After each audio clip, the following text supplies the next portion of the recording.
Tudo o que você acreditar e persistir se tornará realidade. Neville Goddard. Palestra realizada em 11 de março de 67. Resumo e notas. De acordo com o texto, os cravos que foram usados para crucificar Jesus Cristo não são cravos reais, mas sim vórtices. Os vórtices estão localizados em diferentes partes do corpo, incluindo a cabeça, as mãos, os pés e o lado. Disse que os 6 vórtices formam uma estrela de 6 pontas, conhecida como a estrela de Davi ou escudo Davi. Ele explica que a crucificação não é o que o mundo acredita ser. Em vez disso, é a experiência mais extasiante que alguém pode imaginar, e os cravos são na verdade vórtices. O evento ocorreu no início dos tempos e a memória disso é descrita no capítulo 42 do livro dos Salmos. Ele explica que o ser que somos é o Cristo cósmico, que está pregado nas cruzes da humanidade. Isso é representado pela estrela de Davi de 6 pontas. O êxtase da experiência da crucificação está além das palavras, mas depois disso, há um completo esquecimento, e chegamos a este mundo pregados a essas cruzes. No entanto, em um momento predestinado no tempo, nascemos de cima, e todo o estado se desdobra dentro de nós, e então sabemos quem é Cristo. Agora, se eu dissesse a você que tudo o que você acredita, se persistir nisso, se realizará, que todas as coisas são possíveis para aquele que acredita, você acreditaria? Então, se você me perguntasse, você tem alguma razão para fazer essa afirmação ousada? Se eu citasse as Escrituras e dissesse que essas são as palavras de Jesus Cristo, você poderia dizer, bem, afinal de contas, isso é Jesus Cristo, mas eu sou apenas João Silva, e não consigo acreditar que qualquer coisa que eu assuma que sou, se eu persistir nisso, se tornará realidade. Isso acontece apenas porque você não sabe quem é Jesus Cristo. Jesus Cristo é a verdadeira identidade de todo homem. Diga: eu sou. Isso é Jesus Cristo, isso é Deus. Bem, o homem não acredita nisso. Ele dirá, bem, isso é tudo muito bom para alguém chamado Jesus Cristo, que é chamado de Deus ou Filho de Deus, mas certamente não para mim. Bem, eu lhe digo, a verdadeira identidade de todo homem é Jesus Cristo. Agora, esta noite quero mostrar a você quem realmente é Jesus Cristo. Eu disse a você e quero dizer isso, que fiquei na presença do Senhor ressuscitado, que Ele me abraçou e me incorporou ao seu ser. Isso foi em 1929. Ele era amor infinito. Mas quando olhei para Ele, o vi como outro, e naquele momento me tornei o que vi. Fui realmente abraçado e fundido ao corpo do Senhor vivo, do Senhor ressuscitado. Mas eu não conhecia Jesus Cristo, você não o conhece dessa maneira. Eu o vi como outro, Ele me abraçou e realmente me incorporou ao seu corpo, e eu era um com o Senhor ressuscitado. Mas nos dizem nas Escrituras que ninguém jamais viu a Deus, o Filho unigênito, que está no seio do Pai, é quem o revelou. João 1, versículo 18. Bem, agora, ver e conhecer são as mesmas palavras em grego, as mesmas palavras. Então, quando me dizem que ninguém jamais viu a Deus, poderiam muito bem me dizer que ninguém jamais conheceu a Deus. Ninguém, exceto o Filho que está no seio do Pai, o tornou conhecido. E isso é verdade. Foi 30 anos depois que o Filho no seio do Pai o tornou conhecido. Eu não percebi quando fui incorporado ao corpo de Deus que eu era Deus. 30 anos depois, quando o Filho, da vida fama bíblica, irrompeu dentro de mim enquanto eu explodia dentro de mim mesmo e ele ficou diante de mim, não precisei perguntar nada, ele me chamou de Pai. Bem, quer ele me chamasse de Pai ou não, eu soube instantaneamente quem ele era e quem eu era e a relação entre Pai e Filho. Portanto, é o Filho quem revela a mim quem eu sou. Eu declararei o decreto do Senhor, disse Davi, e o Senhor me disse, tu és meu filho, hoje te gerei, Salmo 2, versículo 7.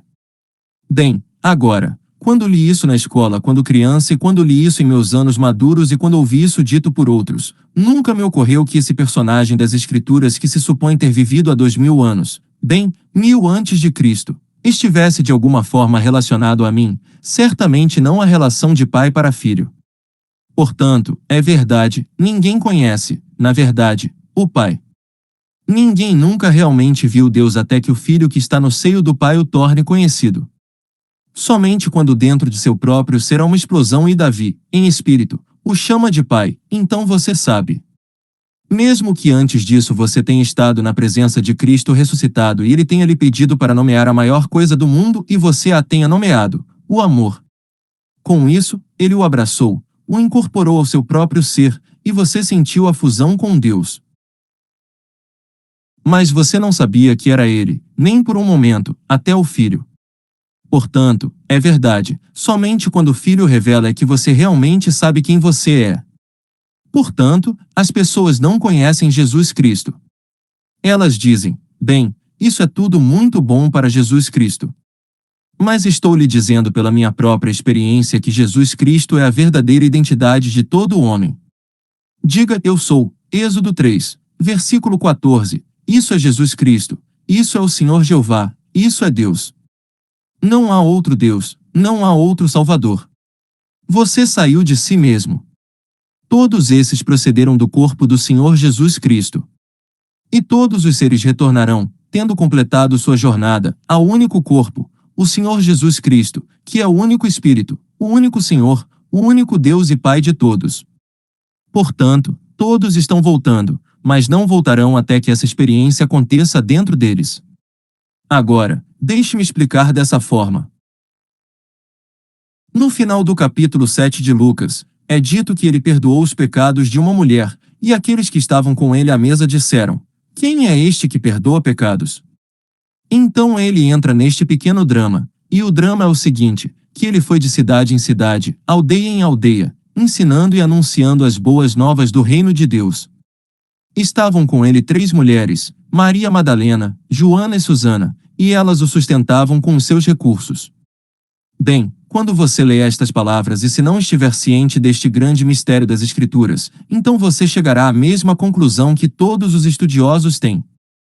Porque aqui está o grupo mais instruído de estudiosos hoje, porque eles estão se baseando em todos os estudiosos do passado, e nesses 12 volumes da grande Bíblia dos intérpretes, esses estudiosos fizeram esta observação. E esta é a exegese, que é simplesmente separar as palavras e tentar chegar a alguma compreensão delas. Isto é o que eles dizem, que Jesus não dependia da hospitalidade ao acaso, mas era apoiado por mulheres ricas com seus recursos. Você consegue acreditar nisso? Aquele que dirá a você, a mim, a todos, tudo o que você desejar, acredite que já recebeu, e receberá, depender de outro? Que todas as coisas são possíveis para aquele que acredita. Agora estou citando com precisão do Intérpretes Bíblia, considerado o trabalho mais erudito no momento, porque eles têm como base esses mais de 150 homens que o trouxeram. Eles têm uma ampla gama de obras eruditas e pesquisaram isso, examinaram detalhadamente, e mesmo assim chegaram a essa conclusão. Por quê? Porque eles não experimentaram Jesus Cristo. Como alguém poderia me dizer que Jesus Cristo era apoiado por mulheres ricas com seus próprios recursos e outros, eles também acrescentam e outros. Mas eles mencionam 3, eles mencionam Maria Madalena, Joana e Susana. Não tem nada a ver com 3 mulheres ricas. Esses são os personagens eternos, pois ainda estavam presentes no túmulo vazio. Não Susana, ela só aparece uma vez, e então outra Maria a substitui. Eles chegaram ao túmulo e viram o túmulo vazio e contaram o que tinham visto, relataram sua própria experiência. Mas aqueles que ouvem, e os apóstolos são os que ouviram, dizem deles que parecia uma história sem importância e eles não acreditaram. Então vem uma história de que eles caminharam com essas mulheres e essas pessoas. Quem? O Senhor ressuscitado. E ele perguntou, o que é tudo isso? E eles disseram, você não sabe? Você não conhece o grande profeta que foi entregue às mãos dos anciãos e das autoridades e eles o crucificaram? Eles não o reconheceram. Então ele disse, não era necessário que o Cristo sofresse essas coisas e depois entrasse em sua glória? Lucas 24, versículo 26. Eles ainda não o reconheceram. E então, começando com Moisés, na lei, e todos os profetas, ele interpretou a eles em todas as Escrituras as coisas a seu respeito. Versículo 27. Eles ainda não o reconheceram. Mas era tarde e eles o retiveram e pediram que ele ficasse com eles. Então ele entrou em suas casas. Enquanto estava sentado à mesa, ele pegou o pão e, abençoando, o partiu, deu a eles. E então naquele momento eles o reconheceram e ele desapareceu diante de seus olhos. Ele deu a eles e então eles o reconheceram e ele desapareceu diante de seus olhos.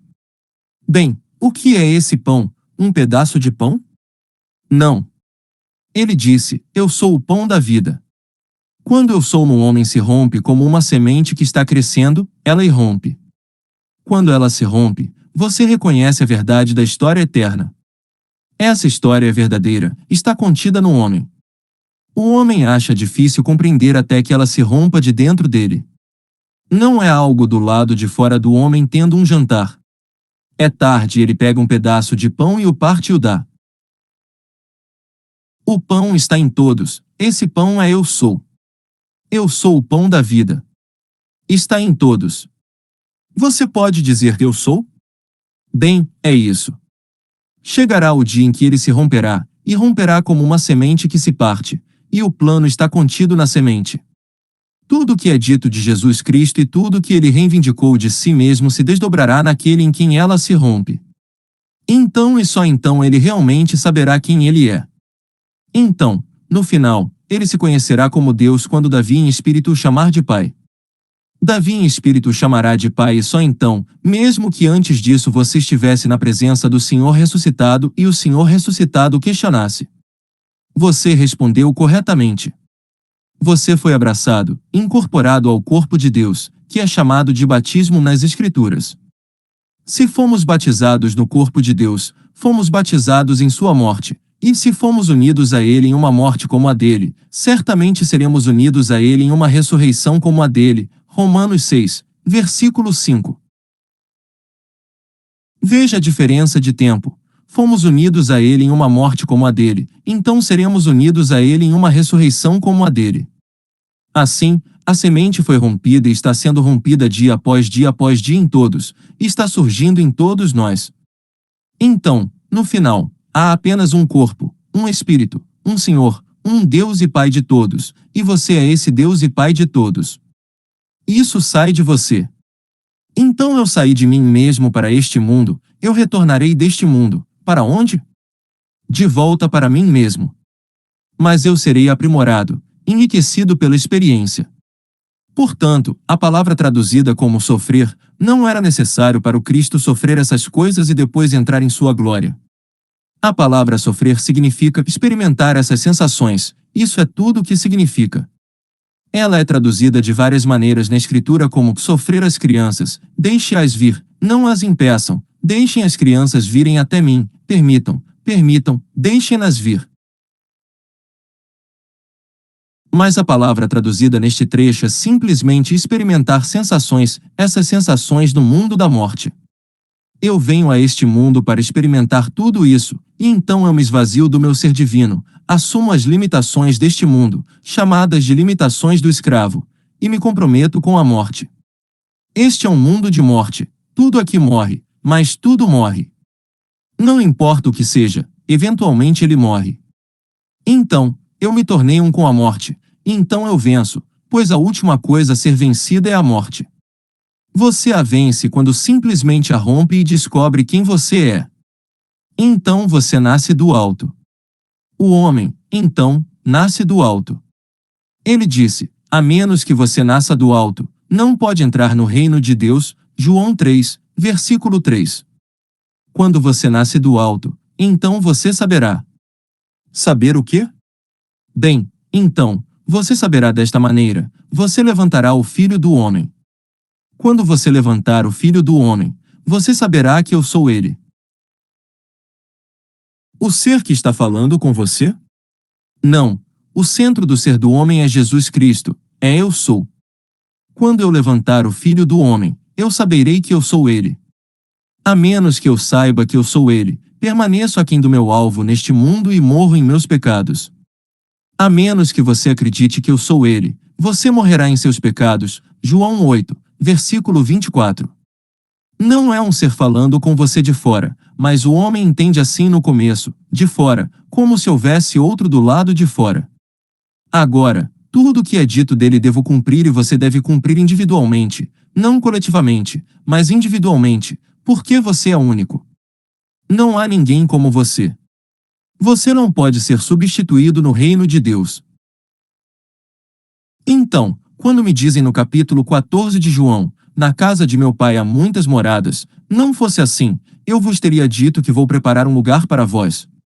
E quando eu for e preparar um lugar para vós, eu voltarei e vos receberei para mim mesmo, para que onde eu estiver, vós estejais também. Versículo 2. Agora parecia uma história sem importância. Agora, como essas mulheres são mencionadas na história? Estou me dirigindo a todos, mas as chamo de minhas testemunhas nas Escrituras. Vocês serão minhas testemunhas e eu os levarei para a casa do Pai, uma casa com muitas mansões, muitos quartos. Portanto, você a descreverá quando a experimentar como espaçosa.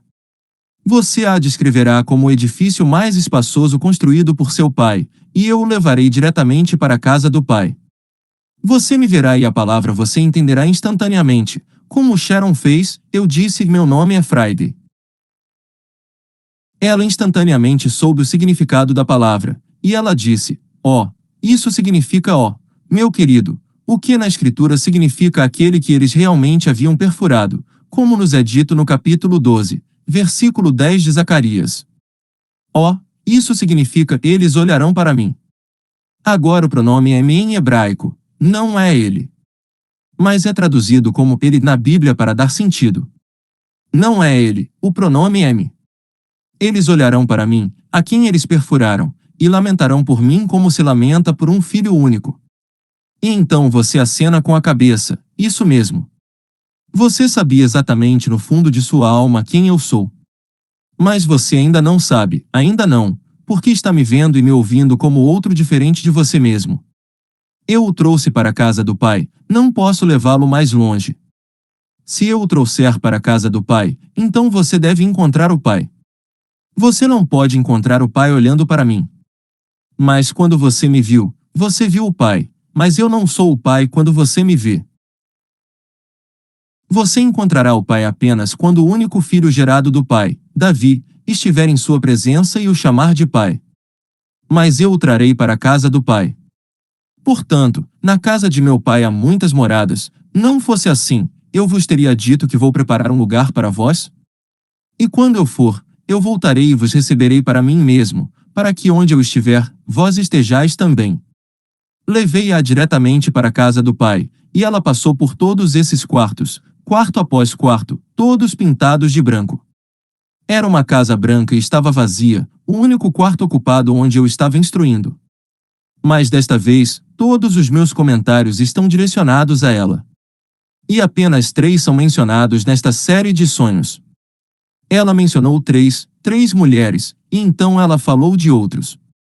Agora, no capítulo, começando com o primeiro verso, primeiro, segundo e terceiro versos, do 8º capítulo de Lucas, eles mencionam apenas 3 pelo nome e depois dizem e outros. Você precisa cumprir as Escrituras, então todos vão cumpri-las. E porque todos nós somos um, de qualquer maneira, trazemos nosso próprio ser para a casa do Pai. Eu não posso levá-la mais longe. Ela está no despertar. Eu não posso levá-la mais longe. Ela entrou direto na casa. Era adjacente ao lugar onde o Pai estava, mas ele estava invisível. Ele está sempre invisível porque ela mesma é o Pai. O dia chegará em um futuro não muito distante quando ela saberá que é o Pai. Então, o vasto mundo inteiro deve experimentar as Escrituras, e as Escrituras são simplesmente a história como contada no Novo Testamento de Jesus Cristo. O Antigo Testamento é apenas um esboço profético, o Novo Testamento interpreta essa profecia. É um prenúncio. É uma prefiguração de uma maneira não completamente conclusiva ou imediatamente evidente, é um adumbramento. Quando acontece, não parece ser a coisa que foi prevista. Mas agora isso acontece em você, o nascimento, a descoberta do Filho que revela você como Pai, a rasgadura do templo do seu próprio corpo, a descoberta do Espírito Santo descendo sobre você em forma corporal como uma pomba. E tudo acontece dessa maneira maravilhosa, e você é Jesus Cristo. Você não sai por aí se gabando disso, porque o mundo vai insinuar novamente que quer te prejudicar. Hoje à noite você vai diante de qualquer chamado homem santo, que pensa ser tão bom, tão santo, aqueles mesmos que dirão que Jesus era mantido por mulheres ricas, eles acreditarão nisso. E posso lhe dizer, na minha própria profissão, há milhares e milhares de homens e mulheres que apontarão este trecho das Escrituras e então receberão apoio de mulheres ricas. Eles realmente acreditarão que estão fazendo a obra de Deus, enquanto aqui fora esses falsos profetas os exploram como se fossem vacas leiteiras. O homem que poderia dizer, tudo o que desejar, acredite que você o recebeu, então dependeria de mulheres ricas para seu sustento? Posso lhe dizer, passei por muitas dificuldades. Recebi ofertas de todos os tipos, diamantes, joias, dinheiro, todo tipo de coisa, meu aluguel pago por 5 anos de cada vez, e cada vez eu disse, não, obrigado, vou viver ou morrer pelo que ensino. Guarde seu dinheiro e guarde seus anéis. Eles me trazem todas essas coisas. Eu nunca aceitei um único anel, um único centavo para o meu aluguel. Eu vou pagar com tudo o que tenho, mas não com o seu dinheiro. Mas eles dizem, afinal, isso é prática comum. Eu disse, se é prática comum, eu não sou comum. Procure em outro lugar. Eu não estou no mercado para o que você está oferecendo. Então, aqui estou lhe dizendo, está nas Escrituras, mas uma má compreensão das Escrituras é a coisa mais estranha do mundo. Portanto, quando os maiores estudiosos a interpretam dessa maneira, você não pode culpar o povão por dar uma interpretação semelhante a esse trecho, que ele dependia das mulheres ricas para seu sustento. Mas está lá no 3º verso do 8º capítulo do livro de Lucas. Mas eu lhe digo, então, o que são eles, aqueles que me apoiaram?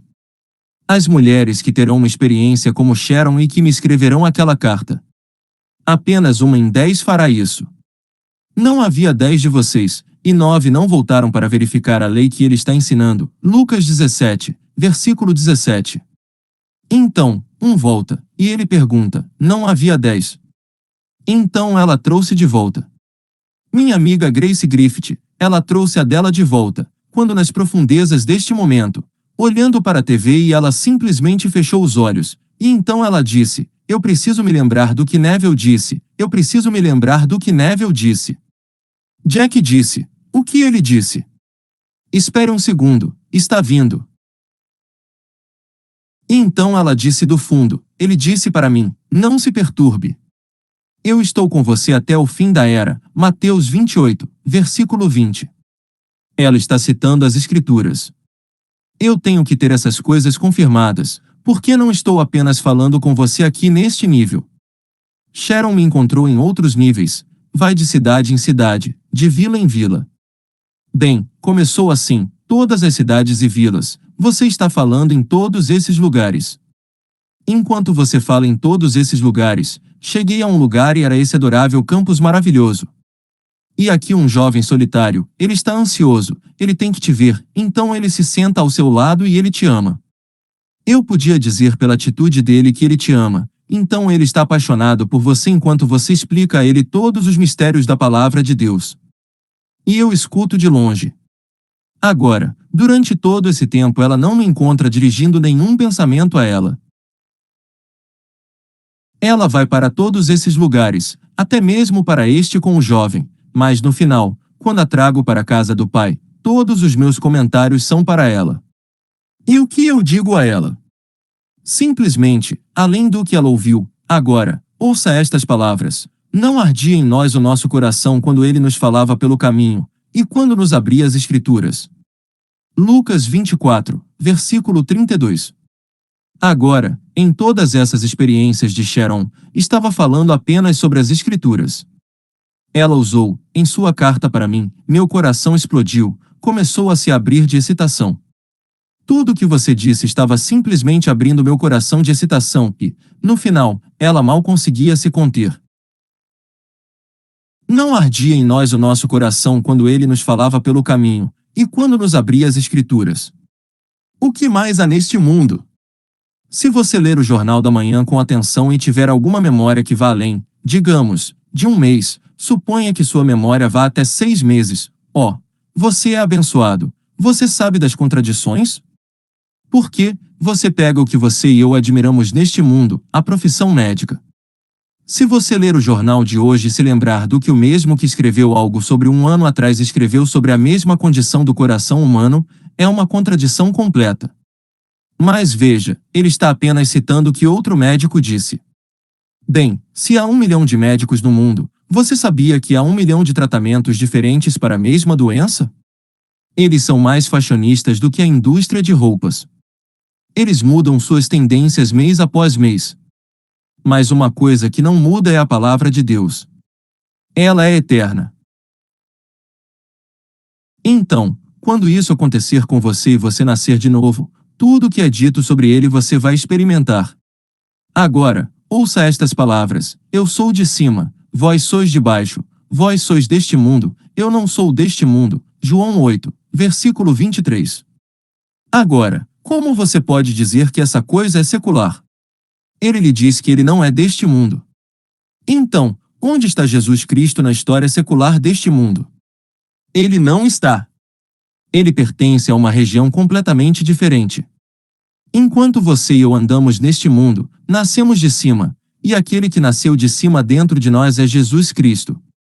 Ele está em nós, e então ele tem que nascer, mas ele tem que nascer de cima, não de baixo, do ventre da mulher. Ele nasce de cima, do crânio onde foi sepultado no início dos tempos.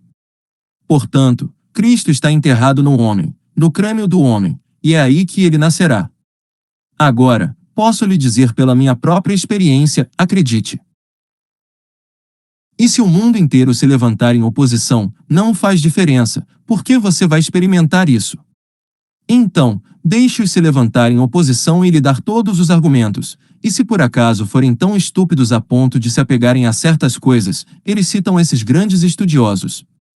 Não conseguiu nem se sustentar, esse tipo de pessoa eu devo adorar? Ele não podia se sustentar, ele dependia do apoio de mulheres ricas, e é claro, eles se levantarão em oposição e cortarão sua garganta por isso. Mas apenas aponte o trecho na Escritura, porque é esse o Deus que você adora. Aquele que dependia do apoio de mulheres ricas? E cite. Está lá no 8º capítulo do livro de Lucas. Mas você diz a eles que esse não é Jesus Cristo, que Jesus Cristo é a verdadeira identidade de cada filho nascido de mulher, e cada filho nascido de mulher experimentará tudo o que é dito sobre Jesus Cristo, mas tudo. Sofrer não significa mais sofrimento do que você sofreu, do que eu sofri, pois Jesus Cristo em nós é aquele que desempenhou o papel, portanto, tudo o que eu já fiz, foi Jesus Cristo quem fez, pois ele é a minha vida, a sua vida. Sem Jesus Cristo em nós, nem sequer podemos respirar, ele é a nossa vida. Portanto, ele teve que sofrer essas coisas de várias maneiras. Primeiro, ele permitiu, e depois ele experimentou tudo o que este mundo poderia oferecer, assim como você. Mas Deus, em sua infinita misericórdia, removeu a memória de nós para que não possamos nos lembrar completamente dos horrores pelos quais passamos, mas passamos. Enquanto isso, posso lhe dizer, acredite em cada preceito dele literalmente. Será cumprido literalmente, aqueles em outras regiões e alguns nesta região. Por exemplo, acredite que você é o que deseja ser. Nesta região? Sim, será. Se eu me atrever a persistir na suposição de que sou o homem que desejo ser e viver como se fosse, independentemente da evidência dos meus sentidos, independentemente de todas as coisas que negariam isso, eu me tornarei isso. Experimente. Mas as outras coisas que este nível não consegue compreender, não, um dia você cumprirá toda a Escritura.